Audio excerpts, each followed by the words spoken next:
Na palapit itong si Marge sa katotohanan at tilang kailangan ng maghanda ng pamilyang Torrecampo dahil si Marge ang magpapabagsak sa kanilang kumpanya. Samantala, napagdesisyonan na ni Marge na kailangan na niyang ibalik itong si Jasmine sa Pilipinas kuno. Sa kadahilanan na hindi naman ito gumagaling, bagkus mas lalong lumala ang kalagayan ng dalaga. Samantala sa kabilang banda, tilang kailangan din maghanda ni Paulo sa gagawin ni Edward sa kanya. Hindi mamalaya ni Paulo na siya'y pinagkaisahan ng bago niyang karibal sa kumpanya at kanyang kapatid.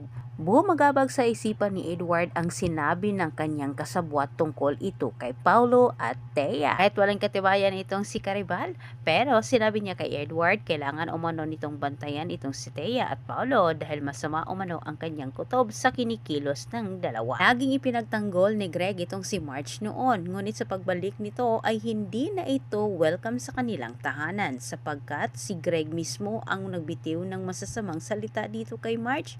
Paliwanag naman ni Marge, wala umano siyang ginawang mali dahil para kay Jasmine naman umano ang kanyang ginagawa. Samantalang napagbuntunan naman ang galit itong si Marge sa kanyang asawa.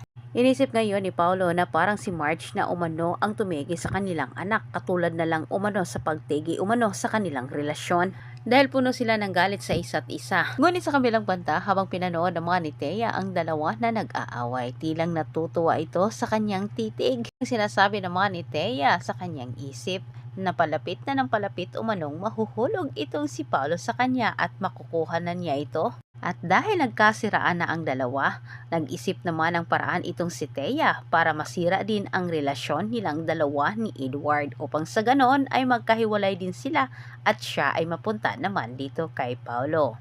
Ginagawa ni Marge ang lahat pero hindi niya alam na itong si Jasmine ang nagbabayad sa kasalanang nagawa ni Paulo sa kanya.